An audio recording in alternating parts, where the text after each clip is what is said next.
What's up, everybody, and welcome back to another episode of the Rock of Truth podcast. Sponsored by Danco Transmission and Auto Care. That's all I got to say, man. Let's get into it. Let's do it. Sponsored by Danco Transmission and Auto Care. Yeah, lots changed since we talked a couple days ago, Joe. Since a week ago, shit's kind of hit the fan a little bit. I'm surprised. I'm surprised you two aren't wearing your Badger helmets right now, like going nuts with the W. Like Coach Fickell and Amy and the whole family throwing up the W.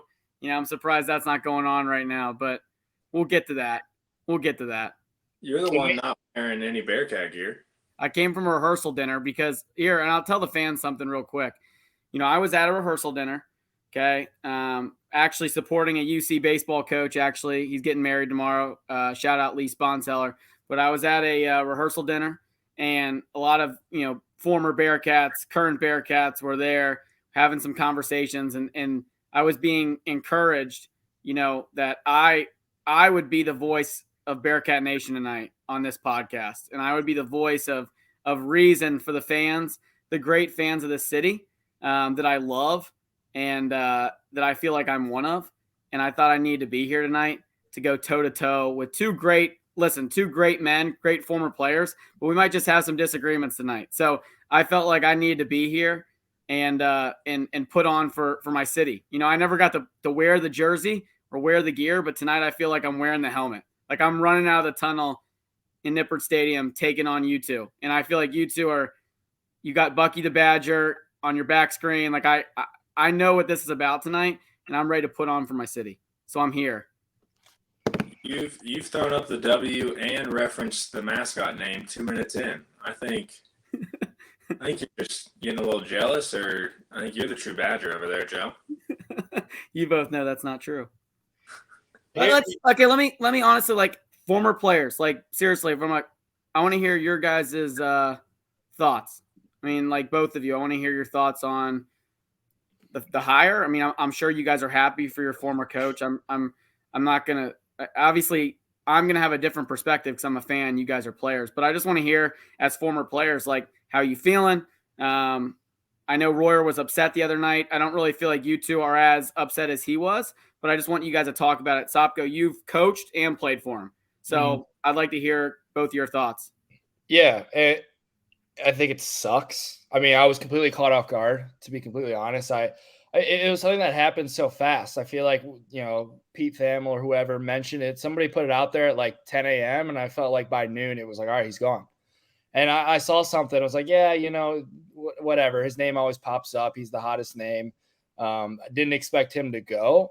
And then, next thing you know, I feel like it happened real quick. And it sucks. It's like, obviously he's a great coach and he's built an incredible program. And, Staddy and I have been lucky enough to play under him and learn from him. I was lucky enough to coach under him and I learned a lot. And yeah, it sucks. But like, he's got to do what he's got to do at the end of the day. I've seen a lot of people like mad at him and going after him and, acting. I just think at the end of the day, he's got to do what he feels like is best for him and his family. And he felt like going to Wisconsin was the best move for him. And I'm not mad at him for that. Again, like, it sucks, but I'm not, upset in that aspect that, he's got to do what he's got to do. And I don't keep saying that, but like, at the end of the day, it is what it is. Yeah. Jake, I think you hit that, hit on the head. Yeah, like you said, very fortunate to play for him. It does suck. Hate to see him leave. But I think, when you think of Luke Fickell, you think about running the football, you think about a tough playing defense. And that's something that I know you don't want to do that, make a decision based off a conference, but he's a Big Ten coach. You kind of got that philosophy under him. Year one, especially on the defensive side of the ball, like, I felt okay going into those games when we played like Michigan, for example, we were able to kind of battle with him a little up front just because of his philosophies and his schemes. So I think he's a good fit for that conference. I think he'll do well there, but at the end of the day, it sucks. Never want to see, Cincinnati, just a great program, losing another great coach again. So.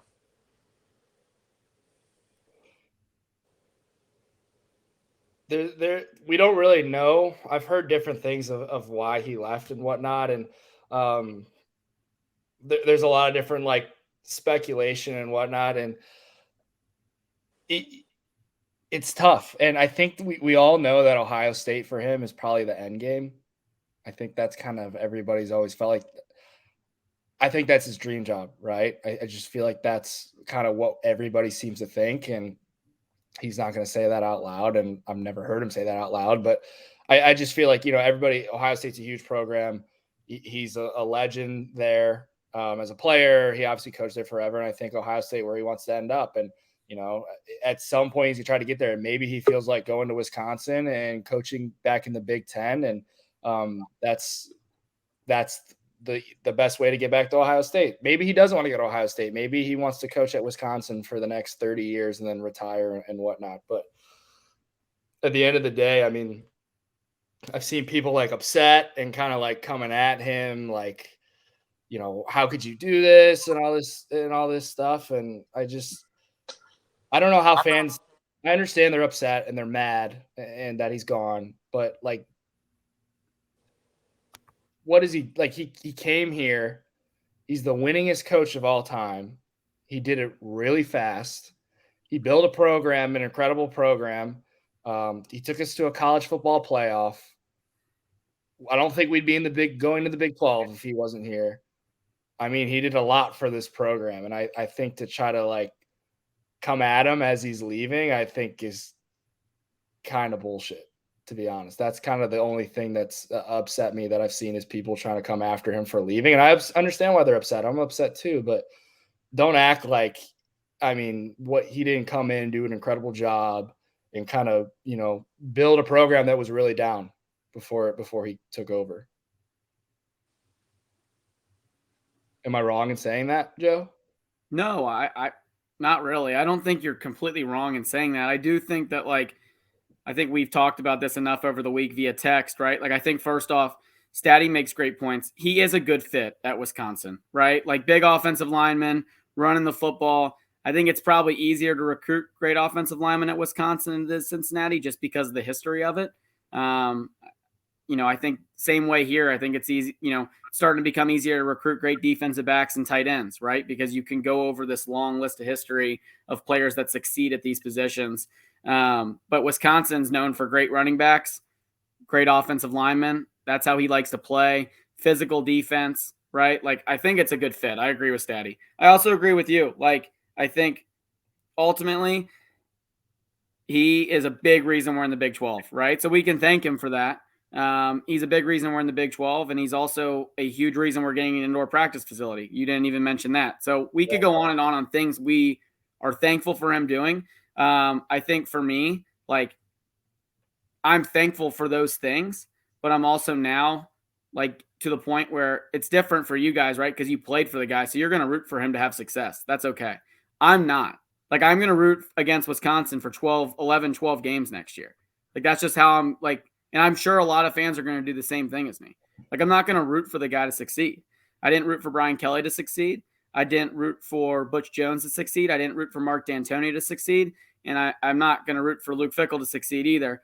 And that's just how I see it from a fan's perspective, which is different from your guys' perspective. And I think ultimately also, like, to me, it feels and looks the same as any other coach. I know he stayed longer, and I think props to him. He turned down a lot of jobs, but like him going to Wisconsin felt like kind of like a stab in the back almost. And I get he fits the style. Like, Staddy makes a great point. But from my perspective and from a lot of people's perspective, I think he could do great at Wisconsin, but I don't think he's going to win championships at Wisconsin. Like, he's not going to, like, I'm sorry, Ohio State recruits a different brand of athlete. Michigan recruits a different brand of athlete. Lincoln Riley's coming to town to recruit a different brand of athlete. Like, he's competing with all three of those. And we can also add in James Franklin and Penn State and Chip Kelly and UCLA. Like those 5 right there, that's going to be tough for him to beat all 5 of those and win Big Ten championships. Now, I know the playoffs expanding, which I think helps him, but he still has to beat a few of those teams every year to get there, to be able to get like one of those bids that's not an automatic bid, if that makes sense. That's kind of where my heart's at. I don't think it's a lateral move. I think there's a lot of positives at Wisconsin. He's going to get paid more. He loves the Big Ten. I think the Big Ten conference is going to be above the Big 12 conference when it comes to media rights and money, and I think that's important. I think they're going to be able to kind of be ahead of us right now on NIL and some of the facility stuff. So I get that's important to him. I think he saw the writing on the wall going into the Big 12. And I think he kind of saw 7-5, 6-6 next year, maybe for the next few years. And I think he just jumped ship knowing that as well. So I think there's a bunch of different factors, but all those factors, yeah, like I think it's frustrating for someone who's a lifelong loyal fan of the university who goes to every game and has been there from his 4-8 season to his undefeated season to this last season. So that's kind of where my heart's at right now, if that makes sense. Yeah. And then that's like, as a fan, like I understand why that is frustrating. And I get where you're coming from. Like I'm a Bearcat. I was a Bearcat before Luke Fickell ever showed up. I wasn't recruited by that staff. I came here when Tuberville. So I didn't come here, under that staff. I was a Bearcat before they showed up. I'm always going to be a Bearcat. That's, where my loyalty is. But, opposite of you, I hope, Wisconsin wins the Big Ten every single year because, that's a guy that I really respect in a lot of different ways. So like, I'm always going to root for him. And the guys that I had a good relationship that, I worked under, was coached by. So I get it. I wish he was coaching at UC. I wish he was at UC for forever, in a perfect world, that's what it would be. But, at the end of the day, he felt like UC wasn't the best fit anymore for him and his family, whether it was NIL, whether it was, everything that you just mentioned. Yeah. So I don't blame him for leaving. If that's what he felt like was the best thing for him, then, it is what it is. I'm not the one to tell him if that's right or wrong.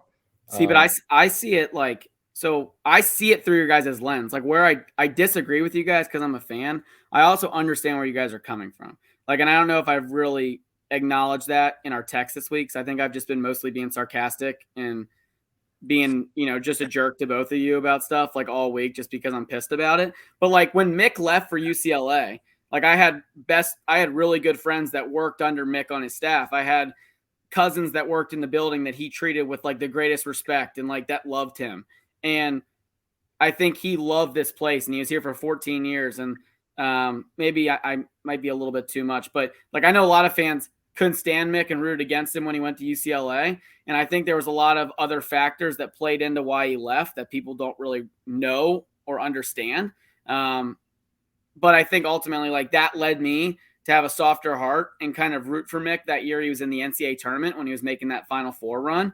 Because I was kind of like, screw these fans that don't think this guy's a good coach. Like he's one hell of a coach, right? Like, so I kind of had that mindset going on, but I think I understand I know where you guys are coming from. You played for him. He coached you guys. He led you guys, right? Like there was different things he did along the way that touched your guys' hearts. And like, so you guys have a personal relationship with him. It's different for you guys than it is for me. Like I don't know the guy. So I'm just coming from a fan standpoint.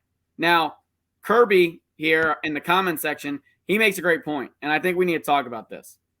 He said it isn't him leaving, it's the reports he was already considering it midway through the year after preaching loyalty and team for 6 years.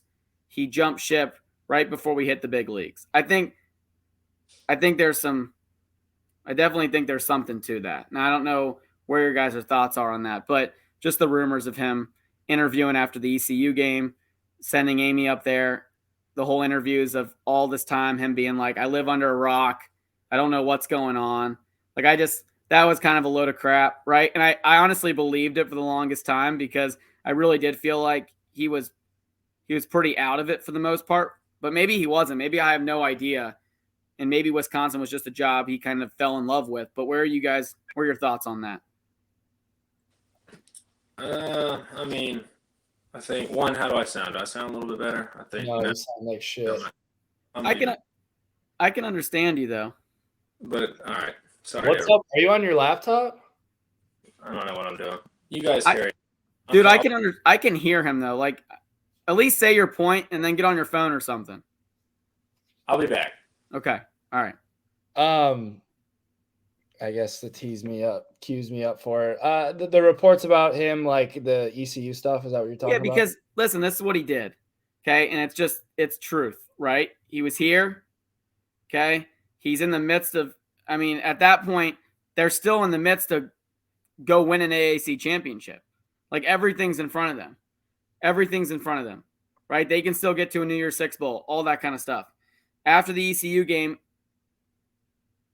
he's supposedly, I don't know if it was him. I know Amy went to Wisconsin to check it out. I know he'd been on calls with the AD. I know he was doing like behind the scene interviews and things like that. That's just factual of what was happening. And I think he was still prepared for the Tulane game. I felt like that team kind of played this way the whole year. I don't think that necessarily played into the Tulane loss. I'm not going to blame the guy and act like that and be dumb. But I do think throughout the year, his heart was not in it in the same way that it was in years past. And that's probably because he didn't get the Notre Dame job and probably because of last year. But hard for me as a Bearcat fan for me to feel sorry for him. I felt like he was kind of just, I don't know if this sounds right, but he was kind of like, woe is me attitude because he got us the playoff last year and he probably never expected that. So for me, that's hard to take. Like as a Bearcat fan who loves this university, like I felt like that's kind of how he played it and went about it. And then he was like, at this point, I need to get to the next job as soon as possible. Right. So I don't know what you think about that, but that kind of felt like different from what he's talked about his whole entire time here. Yeah, I get where you're coming from, and it's hard. Like he, obviously he hears like the rumors. Like last year, his name was the hottest name, and it was going to be the hottest name this year. So I'm sure he hears the rumors, and I don't think he plays too much into it. But like obviously, like he knows what's going on and whatnot. I think that the timing thing kind of stinks. The ECU thing. But I mean, he's. I think to be like to think that he wasn't prepared or like wasn't like didn't give a shit about what was going on in the field because these interviews were going on in the background. I think it's complete bullshit.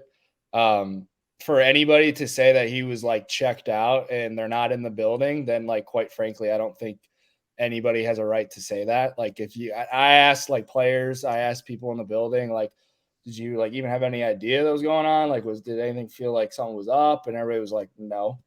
So it wasn't like it was like some like, whispering going around, like there's a distraction, like what's going on with Coach Fickell. Like everybody I've talked to is just like, oh, we like didn't really know, which I think that's what you would rather hear, right? Than people being like, something weird was going on, like the vibes were off or anything like that. Like I would be extremely shocked if he wasn't coming prepared every single day to do his job and get them and put them in the best position to win football games. So I think, to be like, yeah, he was checked out. I think we lose to Tulane, whether, Fickell was the coach or, Staddy was the coach. I just think that they were kind of like the better team. I don't think, the fact that he interviewed at Wisconsin a couple weeks ago had any effect on what happened out on the field. I will say this, okay, and I've said this all year. Outside of Arkansas, there was not a team we played that was more talented on paper than we were. So, like, maybe they're the better team. I know there's a difference between talent and how good your team is. I get that. And I think it was obviously the year was kind of tough overall. I think losing so many starters to the NFL, and obviously that was a huge accomplishment, but then you have to obviously reload that entire roster. But I don't think Tulane was more talented, but I do agree with you that he was not checked out.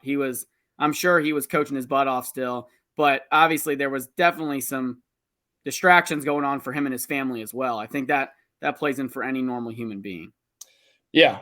Obviously you wish that like if these conversations were to be happening, that they started, after the Tulane game, like maybe Wisconsin reaches out to him after the fact, but that's just, that's not how that works, right? Like you switched jobs before, like you don't just like leave your job not knowing for another job, not know, like you have to kind of have that process. And like, I'm not saying it's like the right way to go about it is to interview when you're, at a place and whatnot, but that's just kind of how it works. Like he's a football coach, but like, if I was going to go take another job somewhere else, like I'd probably, do an interview or two before I just leave where I'm at. You know what I mean? It's just, but he's a college football coach, so it's like blown up into.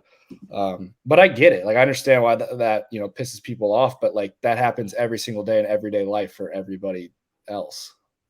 Do you guys think that the transfer portal with the date of that opening, do you think that plays an effect with not just Coach Fick, but just any college coaches moving forward? Or because things happen fast, and obviously you guys talk about he could have had conversations for weeks, could have not had, but just aside from Fick, just across college football, how much does that date of when that transfer portal is like opens and is available to let me hurry up and get my next big job kind of in a quick manner?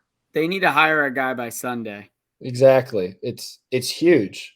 Yeah. And that's probably why he was gone, and that's why we'll probably hire somebody by Sunday, just because you're given 2 weeks to try to put together a recruiting class and find guys from the portal. And if a coach comes in, he wants to run a completely different offense or something like that, you got to fit the guys you got to find guys real quick that fit that system. So it's a really hard spot to be in. And that's why, you don't have all day to interview everybody and do 3 rounds of interviews and stuff like that. Like you got to hop on this shit quick, just because there's these timelines that you got to deal with. Yeah. See, my problem right now is, and I'll be honest, like I do think they had an idea he was leaving, like the athletic department. Like and from what I've heard from people is that they at least had some sort of understanding that he was looking at Wisconsin. I don't think they thought he was going to necessarily take the job. I think it's the same thing you talked about earlier, Soppy. Like Pete Thamel tweets out that tweet. We've seen that tweet 50 times now. So Wisconsin, I think that's also it. Like Wisconsin, I kind of laughed because I was like, we'll see. Right. And then I went to basketball practice and I got out 2 hours later and it was a done deal. I had like 100 texts on my phone from different people. I had Danko Joe calling me. I had all kinds of stuff going on. Okay. But I think also, like, ultimately, you have to, as an athletic director, you have to have some sort of list, right? Like, and I know when you have a head coach who's been sought out the last 5 years, you have to constantly, in my opinion, keep a list. So I'm worried. Like, I'm sure John Cunningham had a list. He has to have had one. I don't know who you guys kind of see as people you'd want to take the job. I know you guys are Geno guys. I know you guys are going to give me your whole sales pitch and Bearcat Nation, your sales pitch on hiring 8. But I mean, what else? I mean, outside of, you can talk about him, but also tell me some of the other guys you kind of like for the job, and who would have been on your list from the very start that maybe isn't on the list and you're surprised wasn't on the list. Yeah, I got a list written down right here. Awesome. Yeah, and even before we go into that, like, I know, like, defending him, and like, I'm pissed. Like, I'm pissed. I'm just like pissed at the fact that he's gone, right? Like, I'm not mad at him for leaving. I think I keep saying it, but he's got to do what he's got to do. And everybody that I've talked to in my circle who played has kind of said the same thing. Like, damn, that sucks, but like, he's got to whatever he's got to do, he's got to do. Like he did a lot for me, and you see all the guys, the seniors, the leaders on this team, the Ben Bryants, the Trey Tuckers, thanks coach for everything. Like, wish you the best of luck. I'm better for being coached by you. You know what I mean? Like, I don't think there's any bad blood from the guys there. So, but it sucks. Yeah, it sucks. And moving forward, there's a couple names I got written down here. Obviously, Geno's written down, and we can give you the whole pitch on that and why that makes sense and why, I'd love to see that. Couple of other names that I had was, I heard Matt Campbell's name was getting thrown around from the beginning. I haven't really heard much about that since then. I think Matt Campbell would be a perfect fit. Really liked him. I really liked him a lot. When I was going through the recruiting process, he was at Toledo.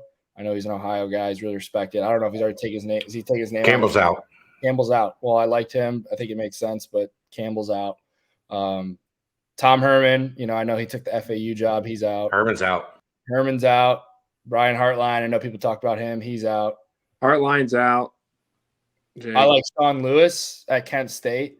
He's very much in. He's very much in. I like him. And I like Alex Golish. I hope I'm saying that right, at Tennessee. Also in. I like Or him. at least have not heard anything to suggest he's out. But yeah. you guys rocking 60 tonight. I know. People are listening. Let's go. We appreciate you. Do you feel like the list is underwhelming? Like what's left? I know they didn't pursue Tom Herman. We talked about this earlier. Okay. How do you improve the list, Joe Matt? No, it's hard. There's no. I mean, I know. I'm not. It's not a great year on the carousel. Like there's not. It's not a year to go find a sexy name that's just hanging around. So everybody wants to bitch about my list. My job is just to provide what I'm hearing. Yeah. And the reality is, what am I missing? What should be on there that's not on there, I guess, is the question, right? Yeah. There's a name that, Joe, you mentioned that I loved, and I think Staddy loved too, but not anybody said it. And it was your idea, so I want you to be able to talk about it. The Garrett Riley thing from TCU. Yeah. He wasn't even, I don't think he was ever even mentioned. I'm surprised. I don't know why. I'm not saying he was going to be the right candidate, but I felt like it was worth an interview. I mean, he's obviously done a great job at TCU as the offensive coordinator. He knows the Big 12. He's recruited the Texas area, but I obviously understand we also need to continue to recruit this area, right? We want to continue to control that mile radius around Cincinnati. I don't think that has to go away because Fickell's leaving. But I don't know. It's just not, like Chad said, it's an underwhelming list. Like it's not because I don't think it's because anyone's not doing the right things. I just think ultimately there's not like a ton of good options. I did like Tom Herman. I know some people don't like Tom Herman. I mean, Tom Herman still had a winning record at Texas. I think Texas is a harder job than people think it is. He did a great job at Houston. He did a great job at Ohio State when he was a coordinator. So I thought Tom Herman would have been at least worth an interview. I don't think they gave him an interview. Chad would know better than us, but I don't think they gave him an interview. Where'd he go again? Florida Atlantic. FAU? Yeah. Yep. No, I agree. I thought he would, decent candidate, but where was he at? Was he coaching this past season? I don't think so. I think he was he's like an offensive analyst somewhere in the NFL. He wasn't coaching this past season. He wasn't a free doing agent, if you will. Wow. He was just vibing, dude. Okay, can we talk about my other name that everyone's name is in prime time? I want him. Everyone wants prime, man. I would be completely shocked if Deion Sanders was the next. It would be electric. I don't think it's even going to be a possibility or a thing. But I thought, our man Jeffrey said that's why you just hire Deion for 2 years, then go again when he leaves. It's not a bad point. I think Deion would be able to attract talent recruiting wise, transfer portal. Sure. I think he could attract talent.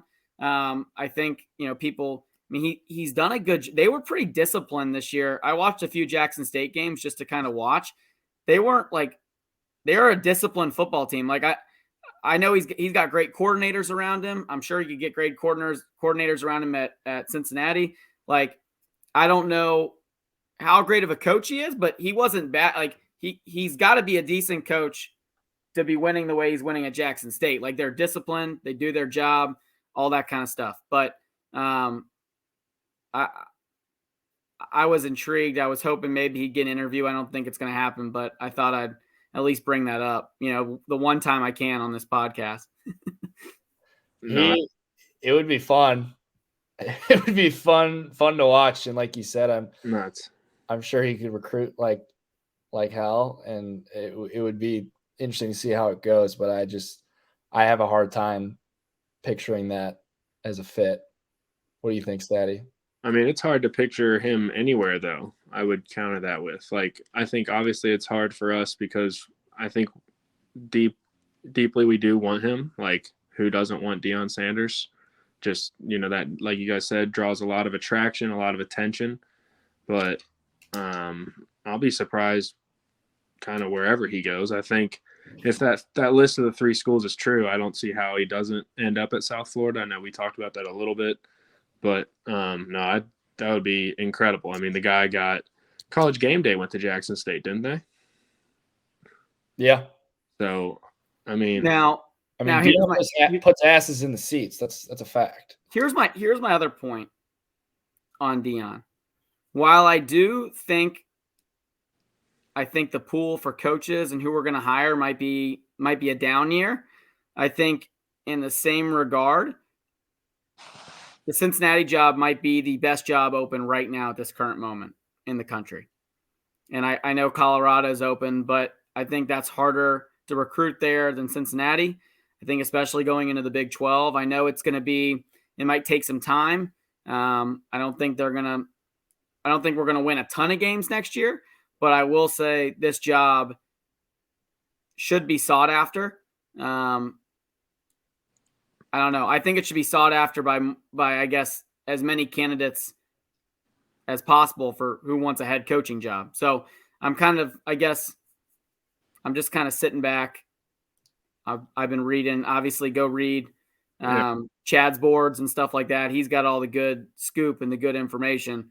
But I guess I'm just kind of underwhelmed, and it's no one's fault. It's just the fact that there hasn't been this great pool. So I guess the excitement behind Deion gets me going, just because I'm like, why not? Why not try it out for a year or two? Not only like the hole in the coaching position, but what do you expect just next year's team to look like? Not so much as guys leaving, but do you think a lot of transfers will be coming in? Is 3 going to be the guy week 1 next year? I know it's a long way away, but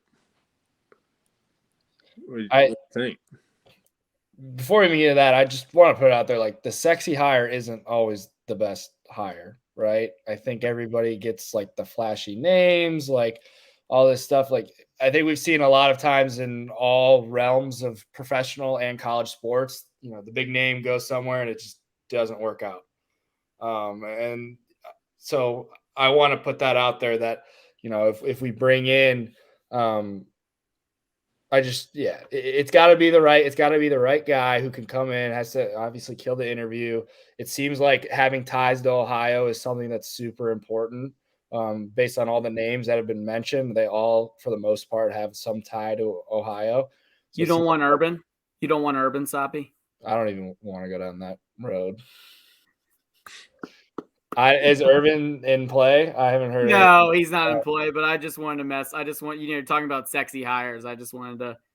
That's another one that people on UC Twitter have been going on and on about this week. Like, some people are like, give Urban a call, and there's like 10 replies underneath, like, you idiot. It's just that funny back and forth stuff. Yeah.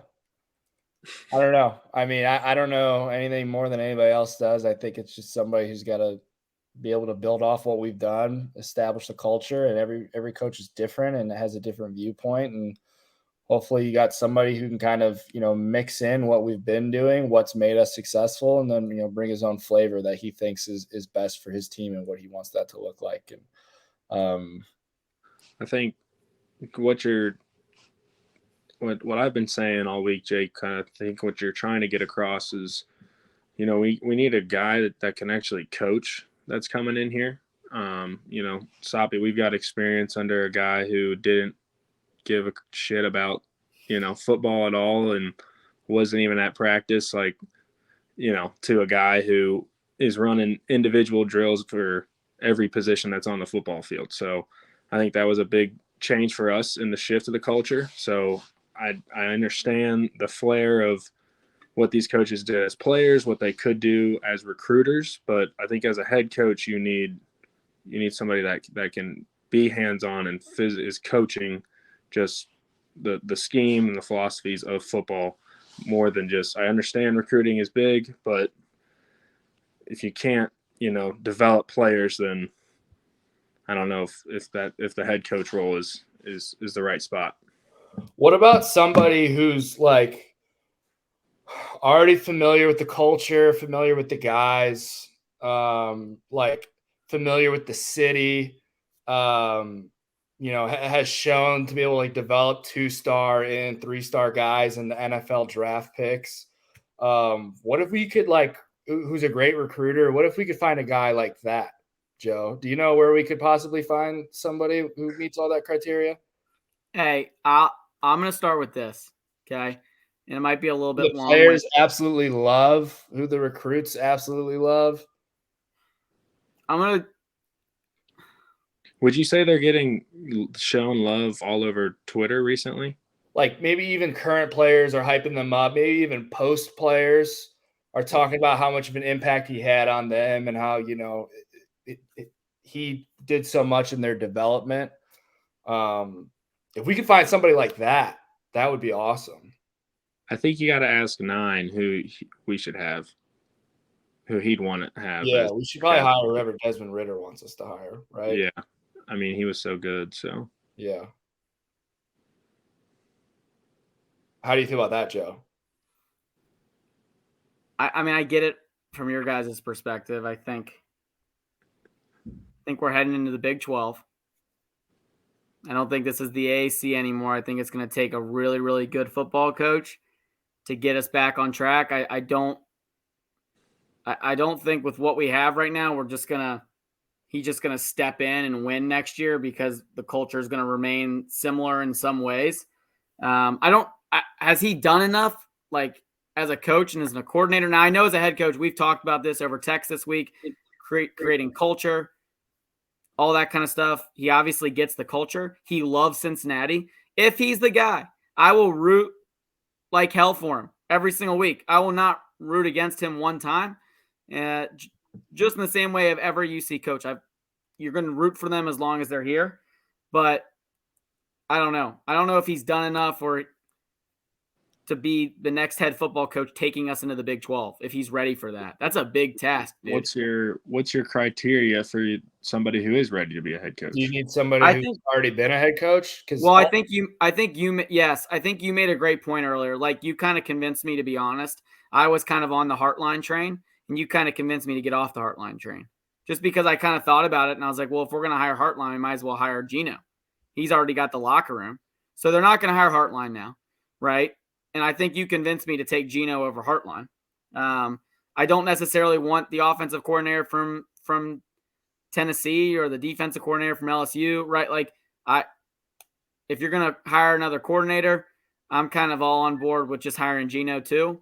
I don't think the list is superb. Like I said, it's kind of underwhelming at times, but I kind of want someone with head coaching experience, someone who's proven they can win, they can call a game. I think that's important going into the Big 12, that they can build a program as a head coach. That's kind of what I'm looking for, but I get where you guys are coming from. Like, he's a Bearcat legend. Everyone loves him. I love him, right? Like, I don't think he did a great job calling plays the last 2 years, but I also think you guys can give us more insight into that. And I also think if he gives the play calling over to someone else and just as a head coach and a culture builder and a program leader, and you guys think he can do that, I trust you guys. You guys were in the locker room. You watched him, so you would know.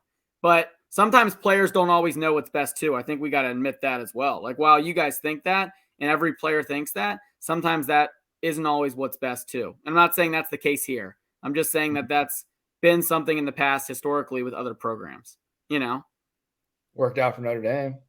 Kind of. Not yet. Notre Dame's goal is to win a national championship. They hated Brian Kelly for going 11-1 or 12-0 and losing to Alabama in the national title game. The goal there is to win national championships, not go 8-4. He hasn't proven anything yet. Like, I get he beat Clemson, an okay Clemson team, but he hasn't proven anything yet, in my opinion. So that's still to be determined. Yeah. And I think, we talked about, like, people, like leaving UC and going for different jobs and whatnot. And I think this is Gino's dream job. I really do. I don't think this is would be like, oh, I'm going to do, like, I think this, if he was the head coach and he could be the head coach forever, I think he would. Because, I mean, he's born and raised here. He played here. It means, a lot to him. The guys in the room love him. I know he's a great football mind, and he recruits people really well, just because I think he's really somebody who's really easy to relate to. I, I was recruited, and like you hear a lot of different things, and people tell you a lot of different shit and stuff, but there's not a whole. I mean, it takes a lot in that industry to just kind of say it how it is and be real with a kid. And he's always done that with me, and he's clearly done that with a lot of the guys in that locker room and guys that he's recruited and stuff. And people respect that dude. And obviously, selfishly, I'd love to see him be the head coach. Like I just would. That would be awesome. And I think he definitely has the respect of the locker room and the guys there. And has been there since we've had success and kind of knows what it takes and whatnot. And he's probably learned a lot from Fick, just like everybody's been under him and stuff like that. So obviously, I would love to see him be the guy. But I have no idea. I mean, I don't think anybody really knows. What about? I mean, I know people are just going to get mad, but if we're going to talk about Gino, why aren't we talking about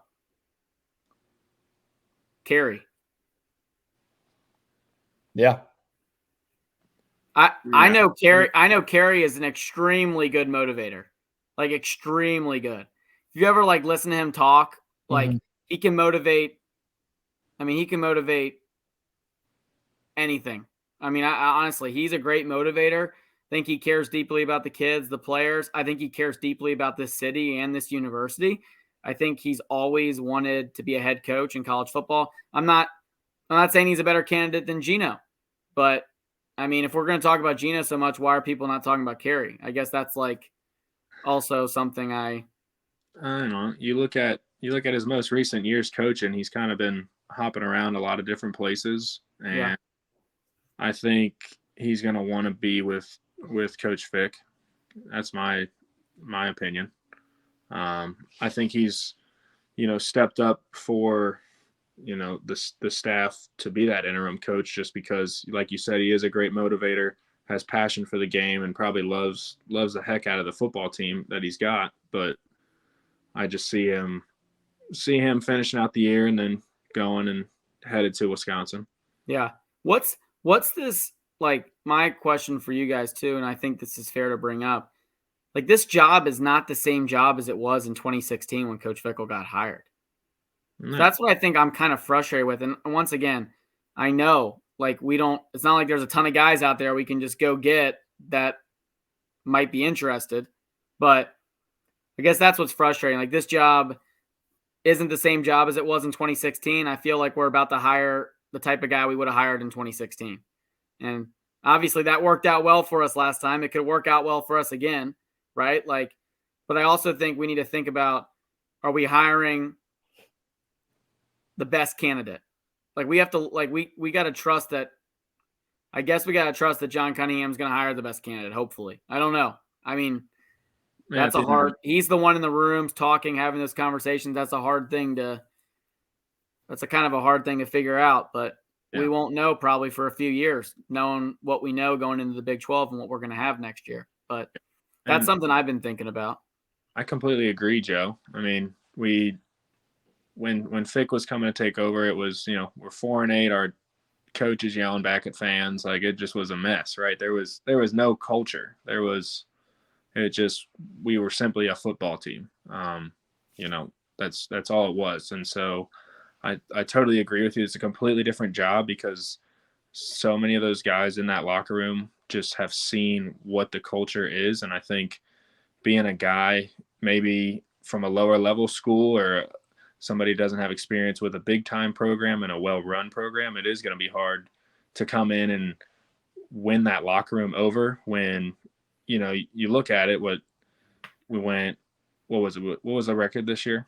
We lost 3? 9-3. 9-3. Yeah. So, it felt like a down year because things felt off all year long. And we have this, standard of just not losing or losing 1 or maybe 2 games. So over the last 3 years. And I think, this is considered a down year, but we still win 9 football games. And I just think anybody from the outside is going to have trouble winning over the standard in the program that was set by Coach Fick versus, that year Tubbs left. It was almost like a thank goodness that guy's gone out of everybody. Sopko, I don't know if you can attest to that or like you said, like we went through a coaching change. Like we were there. We were here for this coaching change, and it was. I think we've talked about it before, but anybody who doesn't know, like it could not have been a more like 180 from Tuberville to Fickell. Like I'll always be grateful for Tuberville and his staff giving me a scholarship and bringing me to the University of Cincinnati. But it was like we did whatever we wanted, dude. Like my high school program was more like run like tight knit than it was. Like we got to college and we were like, dude, this is like we're just running around doing whatever the hell we want. Like this is wild. Like, and then Fickell came in. It could not have been more of a 180, like just culture change and getting people to buy in and make it so hard that people that weren't going to buy in were getting ran out. And that's just kind of how it was. And that's what I saw was, establishing a culture and then getting people to buy in. Like that's what we didn't have great players in 2018, 2019. And guys, were developed from good coaching and then obviously get bigger recruits and whatnot. But the reason we were any good that, we weren't good in 2017, but a lot of guys didn't, buy in. And then 2018, I don't think we had great talent, but people just bought in the culture and we were gritty and we won by just running the football, right, and playing good defense. So I just think that the biggest thing is just being able to establish that culture, and it's a hard thing to do. It's hard. It's hard anywhere, no matter it's at Cincinnati, if you're taking over a MAC program or you're taking over like a high school program. Like I think that's the biggest factor, and it's hard to do. And the guy who's coming in here is put in kind of a shitty spot because we're going to the Big 12, right? And if it's not an in-house hire, I'm sure there's gonna be more people transferring and hitting the portal and all that. That's a tough thing to deal with in today's world. So it's going to be a challenge for whoever, takes over. But and just to continue, like I don't think it's going to be a struggle because the guys won't buy into the new coach, but it's being exposed to someone who was as great as Coach Fickell was, like being able to see firsthand just how well oiled of a machine he had that program running, and then maybe seeing a guy come in who maybe he doesn't have to do the exact same thing. Obviously, he has to run his own program, but maybe does things not as efficiently or as great as as Coach Fick did. I can see guys being hesitant to buy in on that aspect. I think the biggest thing I know, I went on a whole rant about culture but like whoever comes in or whoever it is, establishing what it is that they want their program to look like and what is the culture and the pillars of the program. And then, you got to get your leaders on the team to buy in.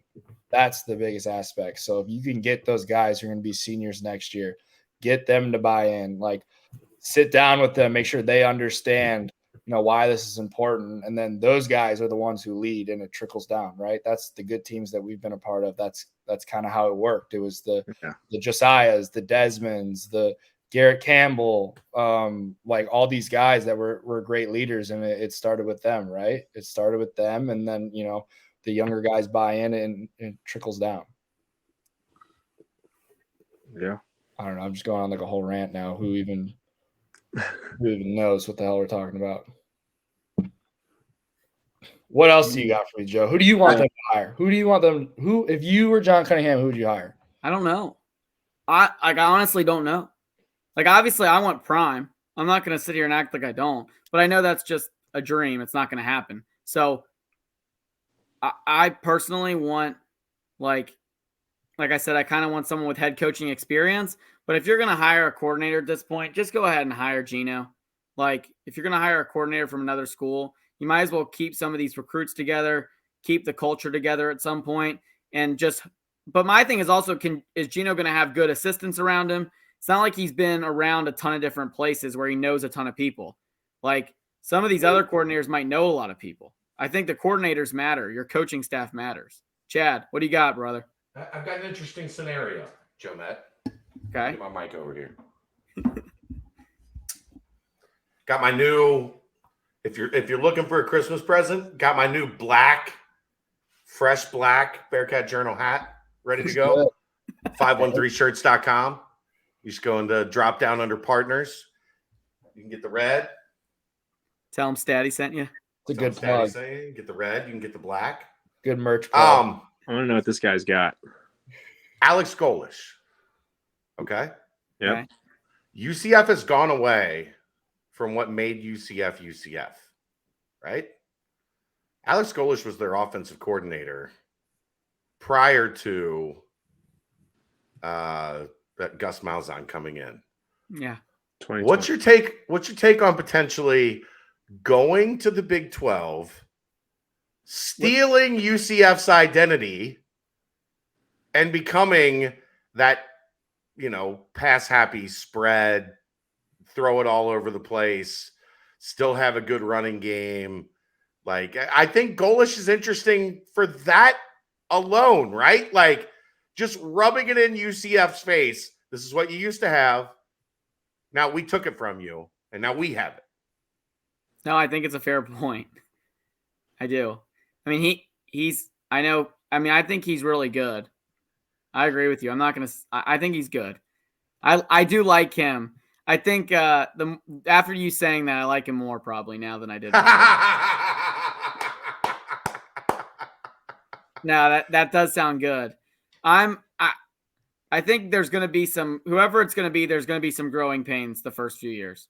So what about Sean Lewis's beard? Do we have any feelings on Sean, or the fact that Sean Lewis is 6'7"? Yeah. Didn't he recruit you, Soppy? Yeah. I've met him a couple times. He was at BG, I think, when I was getting recruited. I liked him a lot. He's got a great beard. He's got a Josiah DeGuara-esque beard, and he's tall as shit. Yeah, I liked him. Not because of that. Like, he was a good guy, and like I think he knows how to coach football and whatnot. But he's the guy at Toledo. I always appreciate a great beard. Kent State. Kent State. Oh, Kent State. So Soppy, let's say hypothetically, and I think I have nailed down that Sean Lewis is one of the finalists. There was a lot of smoke behind Golish today. I have not confirmed that he's a finalist. The only one so far that I know I'm really confident that's getting an interview, like an in-person interview, so far is Sean Lewis. Let's say I give you a final three of Sean Lewis, Alex Golish, Gino Guidugli. Yeah. Do you feel good about that final three? You know all three of those guys, right? Yeah. Yeah. I mean, yeah. I don't know who else. Who else would you? It's a tough question. I think I'm not asking who you take. I'm asking if I give you that final three and tell you that offense going into the Big 12 was kind of the thought process, the focus. And those are the three guys that you get to pick from. Not who are you picking? Do you feel good about the final three? Is the question. If we're talking about offense, yeah. I feel pretty good. I mean, I would feel good about it, especially if you want to talk about the Golish thing. I mean, he's going to win assistant coach of the year, right? Whatever the title is for that, probably. Their offense was unbelievable unbelievable. Even when Hendon Hooker got hurt, it was still good. Exactly. And there's something to be said about that. So that would be exciting as hell if he gets in to see what he implements. I think if you want to go into the Big 12 and that's what you want to do, that's how you win in that league, is you put up 50 points a game, then I would think people would be excited about that. And I think, Gino's an offensive mind. He clearly knows this team and this city and what it takes to recruit here and all that. So that's exciting. And then, Sean Lewis, I don't really know. I know Kent State's been really good. They've had really good offenses. I think they're like, it's a Kendall Briles, Dino Babers, kind of air raid type deal. I think they're decent this year. Yeah. I understand why fans would be like, oh, because they're not. I don't think any of those are like super sexy names to the common fan. But I think if you want to talk about offense, and that's what's the big push into the Big 12, I think you got to feel pretty solid about those. Is he the head coach at Kent State? Yeah. And they're in the MAC, right? Yeah. And they're not in their conference championship game. This year they had a little bit of a dip. He I is just don't, in the MAC. In the MAC, he's 18-10. Staddy, Kent State is the worst job in America. Probably. Yeah, They are. He sounds a lot like a NKU basketball coach we hired a couple years ago. No, not even close. Staddy, let me tell you He this. does. How, From a okay. mid-major. I don't care. Kent State, in the entire history of the program, has played in 4 bowl games. Okay. He's coached them to 2. That's a good job. Half of their bowl games, and they haven't won 6 games more than like 4 times in the entire history of the program, is what that's telling you. And this guy's done it twice. He's got the only bowl win in the history of the program. It doesn't make me him want. Okay, so Okay, we want that guy to come to Cincinnati. I want you to do, He's something else. He's got a sick beard like Staddy too. Sick beard, and he's 6'7". I want you guys to do something else. Homework assignment. Go look at the coaches in the Big 12 and where they came from. One job prior to the Big 12. I mean, Dice is from SMU. I would have taken an SMU coach over. And you guys beat the absolute shit and embarrassed SMU every time you played them. Yeah, because that's the guy you want running your program. A guy that had his team that was soft as shit every time you played him. All right, man. All right, cool. Anyways, I don't want another John Brannon coming in here stinking up the joint, and now we have to play reset. Fuck that. What about this? Let's throw it back. Brian Kelly came from the MAC. Like BK came from Central Michigan. So I think that's so long. But I agree with you. It was a different job at the time than it is now. 2007. He's not interested in hearing anything about a Kent State. You're going to argue a Kent State head coach. I know. I don't want to listen to that. What about this? Here's a good point. What about this for you two? Okay. Gino, I think people could say probably the same stuff about Gino, couldn't they? The list just isn't out. The list just isn't, like Soppy said, just isn't sexy. So we're just gonna have to trust that he hopefully picks the right guy. I mean, it's just, it's puzzling. I mean, I'm hoping they get the right guy, but we won't know until probably Sunday. That's when we'll know. That's what everybody's saying. Sunday, Monday, or Tuesday is what allegedly it is. They got to get it done. We'll know soon enough. They got to get it done Sunday. I think they'll have a decision by Sunday. So live in-person interviews tomorrow and Saturday. Decision Sunday, but you can't announce it Sunday. You can't. Are you going to compete? Are you going to put your head coaching hire up against Bengals Chiefs? It's also the Lord's Day, brother. Bengals Chiefs at 4:25. You can do basketball at noon. So you're going to announce it on Monday? Do they play NJIT again? No, they play Bryant, who just beat Syracuse. Oh, we're gonna never mind. Positive train. Let's go Bearcats. So it's not. It wouldn't be during the basketball game. You wouldn't think, and then that goes right into Bengals Chiefs. So I would think a logical either it leaks out Sunday morning before the basketball game, or it leaks out Sunday night after the Bengals game press conference on Monday. Wait. Right. You don't think they would announce it in the morning and then have him come on the court at during the game? Depends on situation, maybe. What if they're done? I think the problem there, Staddy, would be the problem there would be negotiations. Is the contract signed? If you pick the guy Saturday night, do you have the contract signed by 1:00 Sunday? That would be where I'm just not sure of that makes sense. It's a great idea. Hopefully you get it done Saturday afternoon. You do the negotiate, but I don't know what the interview schedule is. Yeah, that's so a good couldn't point. say for sure. That's a good point.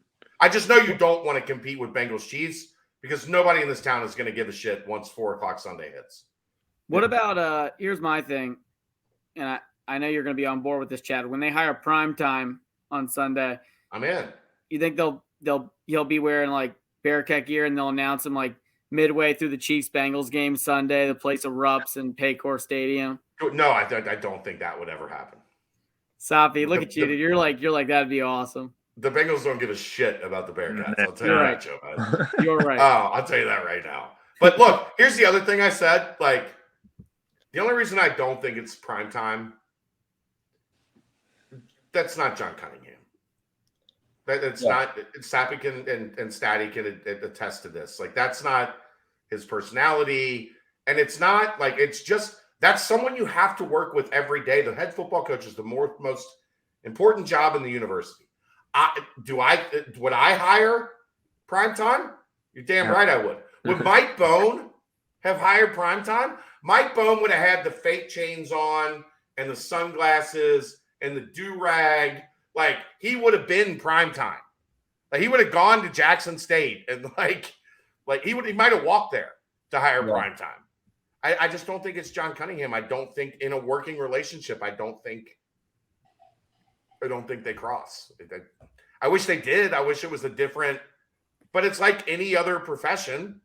More often than not, you hire someone that is aligned with your vision, the way you see the direction of things going. I just don't. I don't see it, unfortunately. And Joe Matt, I wish that we did, because look, man, that would make me a shit ton of money. Yeah. Deion Sanders, head coach at the University of Cincinnati. I would. I'd have a money printer. You might retire in the next 2 years if he. He would be here 2 years, and I would retire. I'd sell Bearcat Journal to somebody. I don't know who it was, but I'd be on a beach somewhere. I'd have a money printer right here behind me. Just tell him Soppy sent you to the beach. Right. Yeah. So, do you? I know a lot can change in the next couple of days, and they're supposed to be having in-person interviews and whatnot. Are you allowed to say what your gut's telling you right now, or are you keeping that close? I don't have one, because my job isn't to like have a gut or guess, or job's to cover.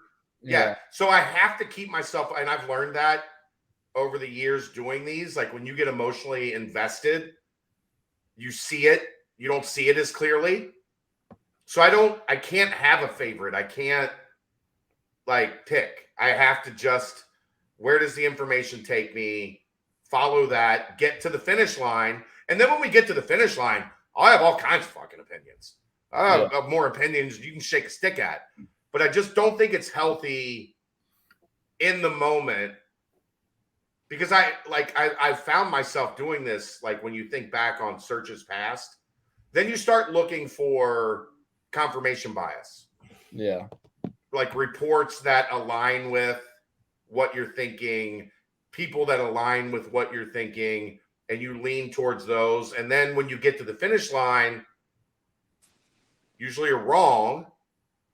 And that defeats the whole purpose of the work that you did during the search, because the entire job is to get it right. Right? Like, get to the finish line with the right answer. That's what my job is all about. So I like the idea of going offense. I think going defense into that league,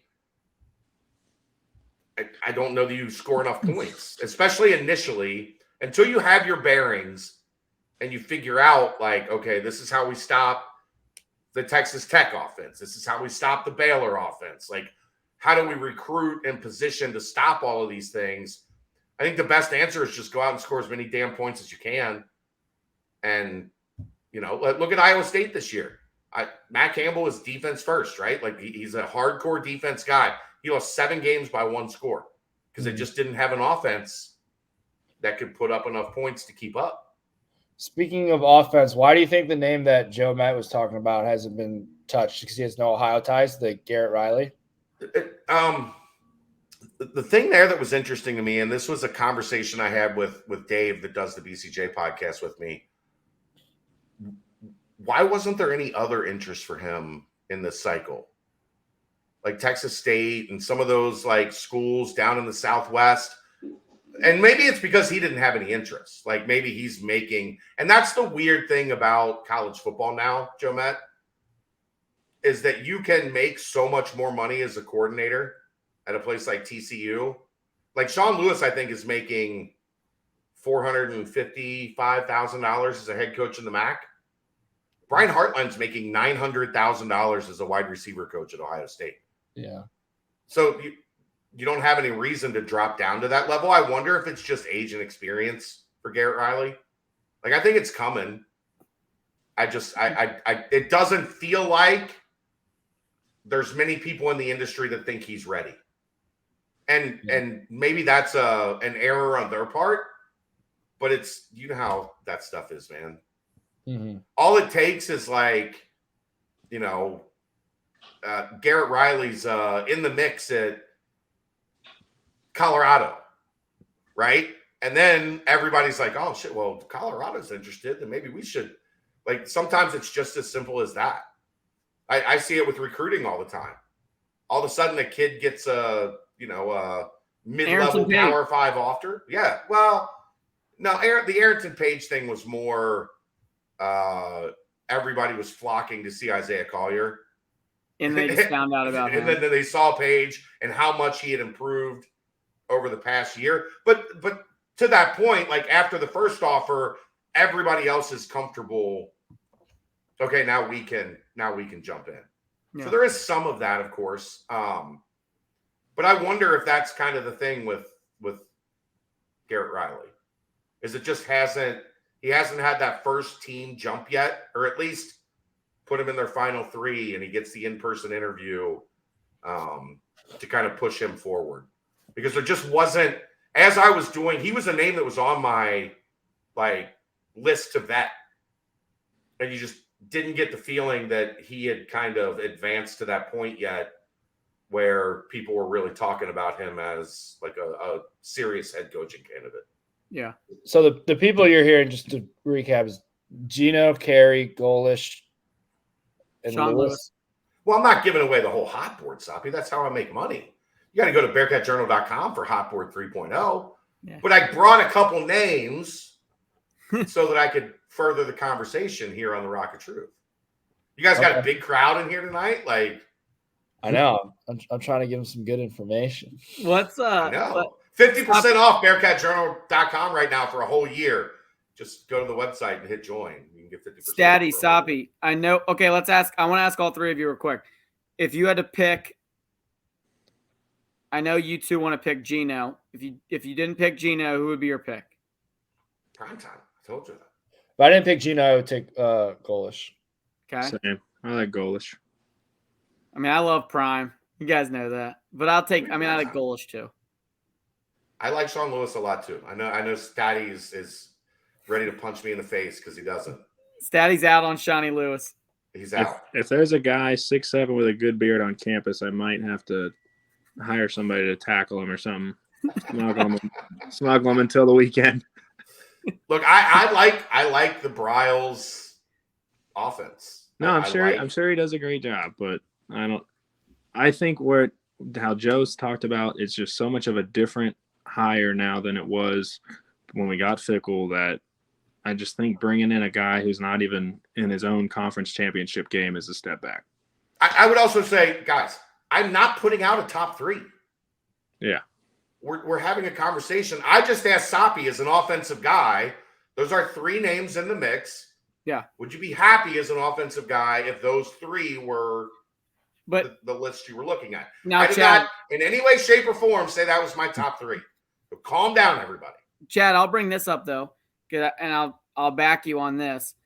During the basketball hire, we talked about a million different names. Then all of a sudden, like on that last few days, all of a sudden Wes Miller's name popped out in nowhere. So, I mean, do you think there's a possibility some name comes out of nowhere potentially, or not really in this cycle? Well, I've talked about this before. It wasn't out of nowhere. They just kept it quiet. No, I've mentioned this story before. I don't want to tell the whole thing, but essentially what happened was I had somebody close to Wes Miller's staff. I was tracking Wes Miller, and they told me, Wes, before he really gets serious with the job, he meets with his whole staff and informs them, this is what's going on. I'm going to interview, I just, to make sure everybody is prepared. So I was tracking Wes Miller, and I knew this about every time Wes Miller had interviewed for a job. And I was waiting on my source to call me and tell me that this meeting had happened. And it never happened. So when Wes Miller got hired, I was like, dude, true or false, you did this every time you were involved in a job and you didn't do it with Cincinnati. And he said, how the hell did you know that? And I was like, well, I'm pretty good at this. And he's like, I just came off the North Carolina job because he finished second to Hubert Davis in the North Carolina job.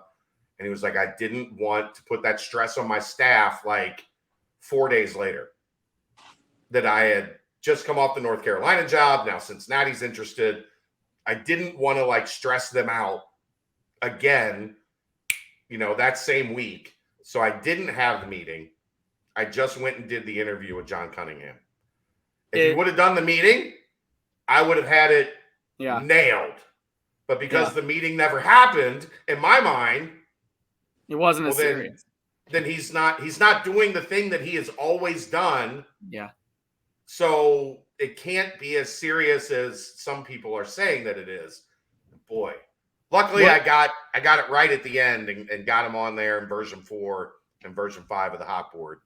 But I should have had it earlier. Wes screwed me over on that one. I've let him know I wasn't happy about it. Is Jesse Minter out? He is not a name that I felt gained any traction. I think a lot of that is one, he wants to be in the NFL. Yeah, so he doesn't like recruiting. He that's two. He's not a guy that enjoys the recruiting aspect, and in this day and age, you can't have a coach that wants to half-ass his part of the deal on recruiting. You guys know Fick was all in on recruiting. He had meetings with Pat and Max every day. Like he was dialed in on every kid they were recruiting, the family. He knew everything about them. Like that was a huge part of his success. You can't win if your head coach isn't an ace recruiter. Soppy, if Gino gets the job, are you going to quit the Rock of Truth and go become the quarterbacks coach at the University of Cincinnati? Gino, my phone is open if you want to give me a call to be the better watch out, Pike. That's quite the upgrade from where I was. Pike might be coming for you. Maybe Caleros retires. He's coming back. If Cunningham wants to offer me the head coaching job, I will accept it. I will leave the Rock of Truth. I will throw my name into the mix right now. Put it out there. I will accept. You'll hire Staddy as a defensive coordinator. Staddy will be my defensive coordinator. Joe, you'll be my recruiting coordinator because I know you'd be great at that. Like Pat Lambert. Yeah. Look, Soppy, if you don't hire Logan Meyer, he might come find you. He can work under Joe. Okay. They can work together.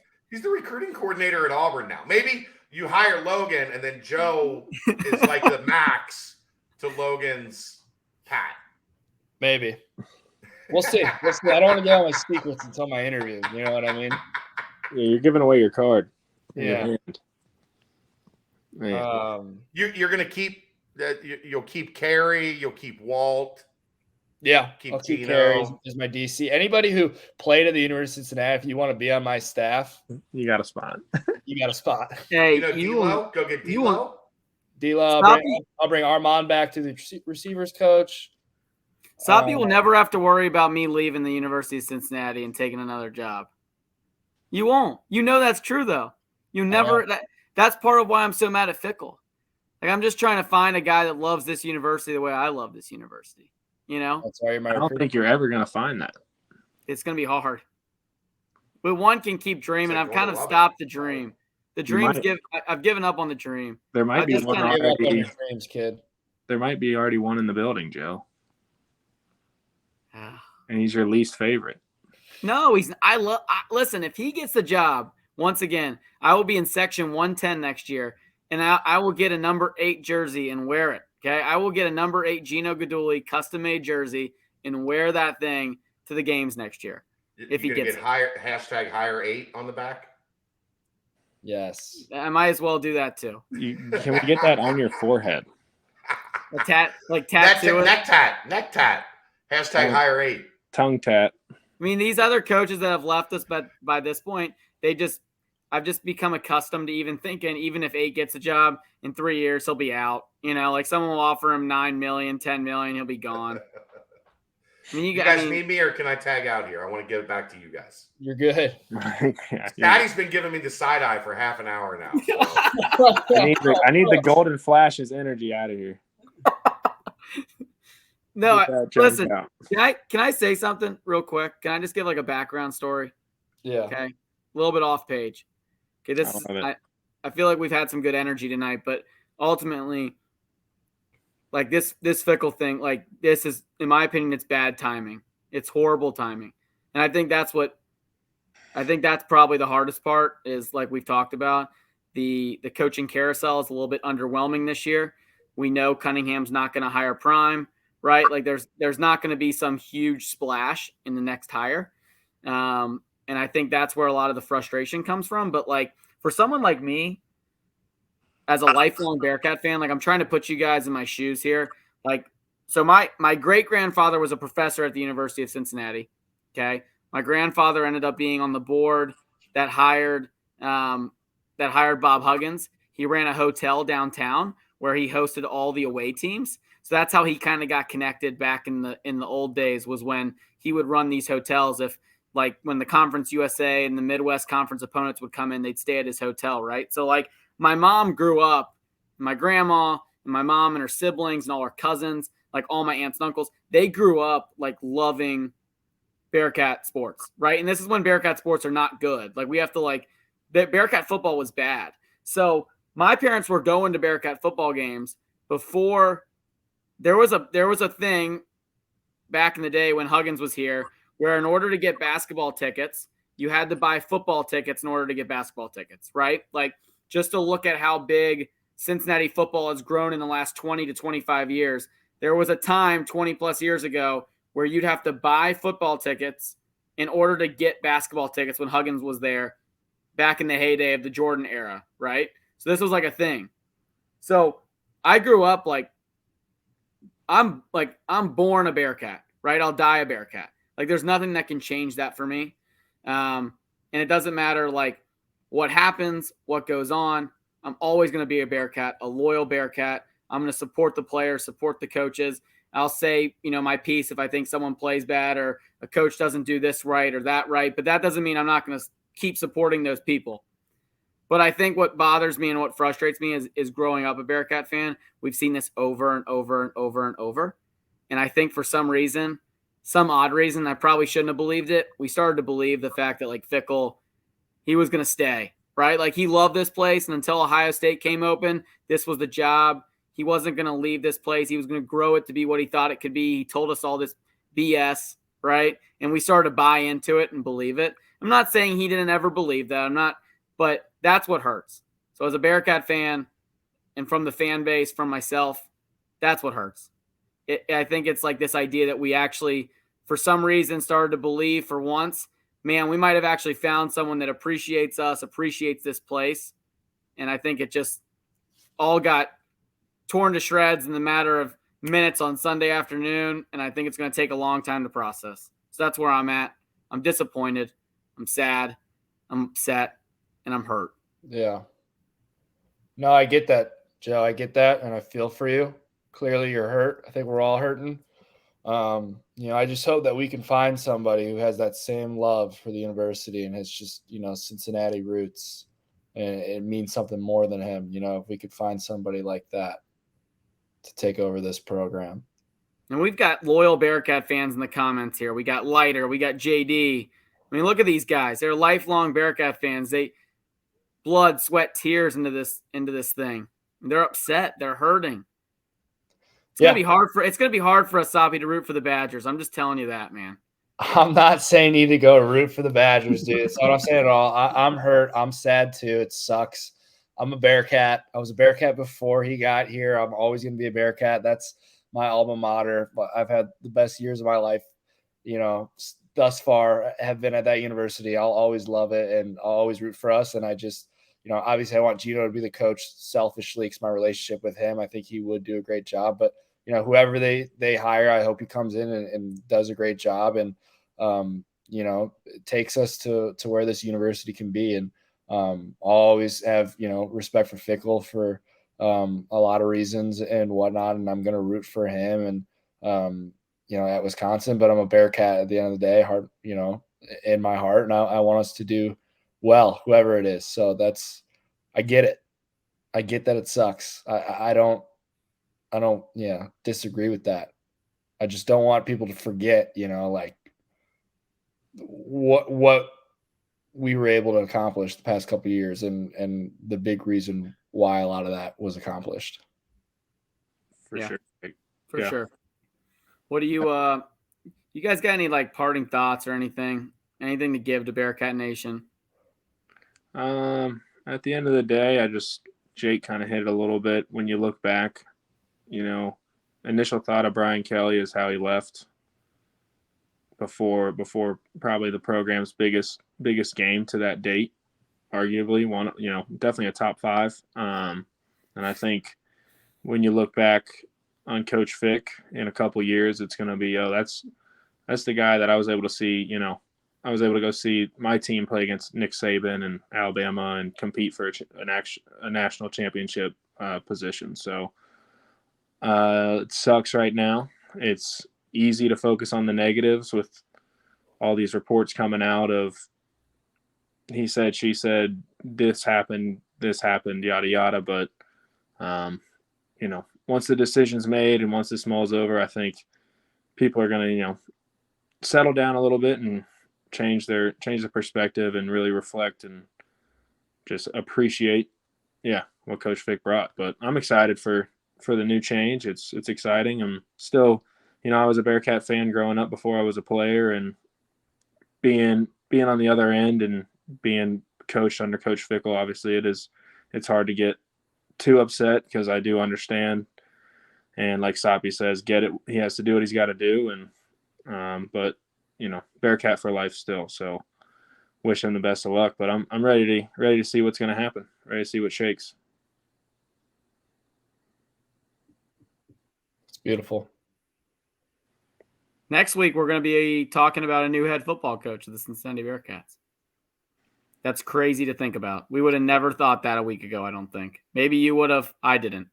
Didn't have it on the bingo card. No. I thought we were going to come in here and like talk about like Tulane stuff. Do you remember that? That was a game. I thought we were going to talk about playing the UCF Knights at home on Saturday. That game wasn't even a week ago. Yeah, that's bizarre. Wow. Thanksgiving was a week ago. The longest week of my life. It doesn't feel AC Smith needs. You're wrong, Aaron. Needs a nap. You're wrong. Thanksgiving was 26 days ago. That's what it probably feels like. Officially, 26 days ago. UC played in the Maui Invitational 6 weeks ago.